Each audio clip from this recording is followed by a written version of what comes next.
많이 읽어라 말하는 사람은 많습니다. 그런데 문제는 요즘 세상에 재밌는 게 너무 많잖아요. 그러한 것들을 다 멀리하고 책을 펴기란 쉽지 않은 일인데요. 책이 좋다는 건 알겠는데 책을 읽어야 하는 이유가 와닿지 않은 분 계신가요? 오늘은 그런 분들을 위해 제가 평생에 걸쳐 책을 읽으면서 느낀 변화와 책을 읽어야 하는 이유에 대해서 알려드리겠습니다. 재미있다. 책을 많이 읽는 사람들에게 책을 왜 읽으세요? 물어보시면 분명 10명 중 9명은 이렇게 대답할 거예요. 마치 드라마 정주행하면 이거 못 끊고 계속 보는 것처럼 사실 진짜 몰입감 있는 책을 읽으면 이거 중간에 끊기가 쉽지 않거든요. 그런데 웃긴 게요. 책을 읽지 않는 이유도 대부분 이겁니다. 재미없으니까요. 사실 세상의 모든 책이 재밌진 않아요. 혹시 재미없는 책을 읽은 건 아닌가요? 책을 고르는 방법을 한번 바꿔보는 것도 좋을 것 같아요. 마치 우리가 유튜브를 볼 때 재미없어 보이는 영상은 스킵하고 재미있어 보이는 것들을 골라서 보는 것처럼요. 고민이 해결된다. 개인적으로는 이게 가장 큰 이유인데요. 여러분 MBTI가 어떻게 되시나요? 저는 그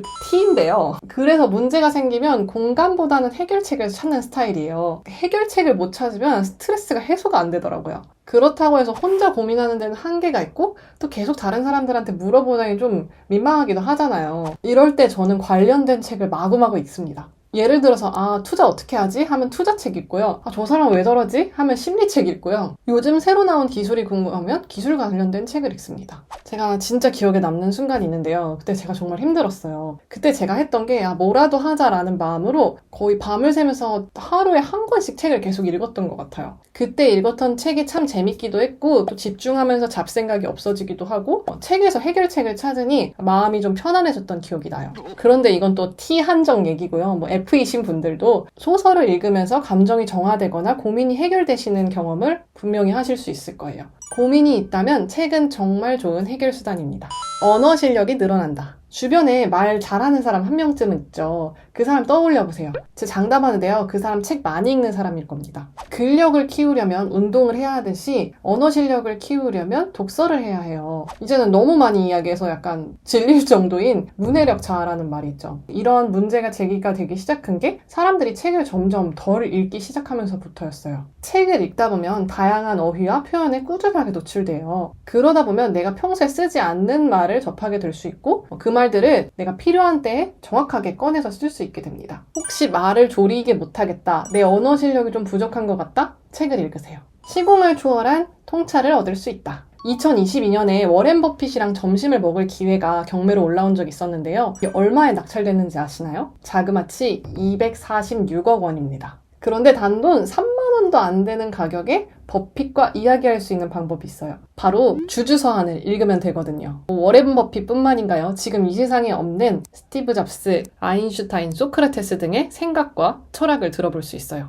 그들이 평생에 걸쳐 고민한 것들을 우리는 책 한 권을 통해서 들을 수 있는 거니까 정말 가성비 있는 취미 아닌가요? 간접 체험을 할 수 있다. 제가 최근에 감명 깊게 읽은 소설이 하나 있는데요. 바로 서부전선 이상 없다라는 책입니다. 1차 세계대전에 참여한 주인공이 1인칭 시점에서 전쟁에서 느낀 상황과 감정들을 아주 솔직하게 쓴 소설인데요. 이 책이 유명한 이유는 전쟁에서 한 명의 병사로서 겪었던 일들과 느낀 점을 아주 생생하고 자세하게 묘사했기 때문인데요. 저는 제 책상에 앉아서 책을 읽었을 뿐이지만 읽는 동안에는 마치 제가 진짜 전쟁의 현장에 있는 것 같더라고요. 진짜로요. 현실에서는 내가 모든 것을 경험할 수는 없죠. 하지만 책을 통해서는 가능합니다. 이렇듯 소설을 읽으면 내가 아닌 다른 사람의 감정에 깊이 공감할 수 있게 되기도 하고요. 그리고 여행서 같은 것들 있잖아요. 여행 에세이 이런 것들. 그런 걸 읽으면 마치 내가 그 여행지에 간 기분이 들기도 하죠. 세상을 바라보는 눈이 넓어진다. 조금 전에 서부전선 이상 없다 이야기를 했잖아요. 그 책을 읽으니까 전쟁을 바라보는 눈이 조금 달라진 것 같아요. 이렇듯 책은 세상을 바라보는 방식을 바꿔주는 도구이기도 한데요. 내가 현실의 삶에서 만나는 사람과 환경은 한정되어 있다고 하더라도 책을 통해서 다양한 생각이나 관점, 문화들을 접하게 되면 편견이 줄고 사고의 폭을 좀 더 넓힐 수 있게 되죠.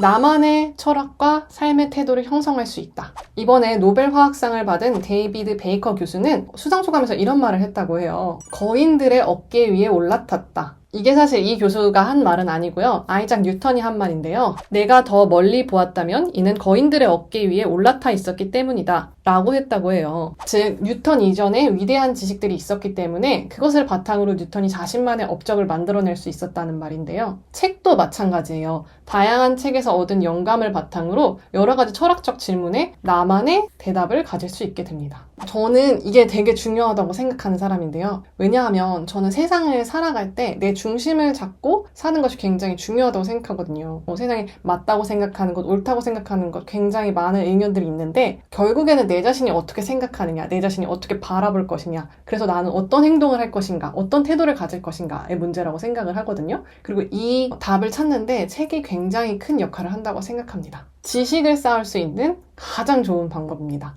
인터넷에서도 지식을 얻을 수 있지만 저는 여전히 책이 최고라고 생각해요. 왜냐하면 인터넷에서 얻는 지식은 파편적이지만 책은 굉장히 체계적이고 깊이 있는 지식을 전달하기 때문인데요. 예를 들어서 내가 우주가 어떻게 형성이 되는지 궁금할 때 짧은 블로그의 글을 여러 편 읽는 것보다 칼 세이건의 코스모스라는 책이 있잖아요. 이 책을 한번 이렇게 정독하는 게 저는 훨씬 더 좋은 방법이라고 생각해요. 그래서 이렇게 정보의 홍수라고 하는 이 시대에도 저는 여전히 책을 찾아봅니다. 이거보다 더 잘 정리된 건 없거든요. 뿌듯합니다. 진짜 뿌듯해요. 저는 최근에 한 달 동안 하루에 1시간씩 책을 읽는 챌린지를 했었는데요. 이때 제가 23권의 책을 읽었어요. 그 성취감과 뿌듯함이 말로 할 수 없더라고요. 그리고 책을 읽으면서 이렇게 작은 성취들을 계속 만들다 보면 마치 내가 대단한 사람이 된 것 같은 기분이 듭니다. 한정된 시간을 더 가치 있게 만들어줍니다. 독서는 단순한 여가가 아니라 나의 삶의 질을 높이는 투자라고 생각을 해요. 제가 1시간 책 읽기 챌린지를 했다고 했잖아요. 이게 사실 하루 5%인데요. 이게 작다면 작고 크다면 크지만 이 시간을 책 읽는 데 쓰다 보니까 다른 시간까지도 조금 더 효율적으로 쓰려고 노력을 하게 되더라고요. 내가 책을 읽어야 하니까 다른 시간들을 허투루 쓰지 않게 돼요. 이건 책 읽는 습관이 갖는 장점이라고 할 수 있을 것 같아요. 마지막, 요즘 텍스트 힙이라는 말 들어보셨나요? 한강 작가의 노벨문학상 수상에 힘입어서 책을 읽는 사람들이 많아졌다고 해요. 그래서 요즘에는 책을 읽는 것이 멋진 곳에 가고 예쁜 옷을 입는 것처럼 힙한 라이프 스타일 중에 하나인 거죠. 여러분도 책 읽으시고 SNS에 책 읽는 사진 한 장 정도 올려보면 어떨까요? 오늘은 제가 느끼는 독서의 장점에 대해서 알아보았습니다. 여러분, 이 중에서 몇 가지나 공감이 가시나요? 한 가지라도 공감이 되셨다면 지금 당장 책 읽기 시작해보세요. 분명히 여러분의 삶이 긍정적으로 바뀔 것입니다. 만약 이유는 알겠는데 책 읽는 습관을 만들기가 어렵다 하시는 분은 제가 이전에 만들어 놓은 영상 한번 참고해보세요. 그럼 여러분, 오늘 내용이 유익하셨다면 좋아요와 구독, 알림 설정 부탁드리고요. 그럼 여러분 오늘도 교양 있는 하루 보내세요.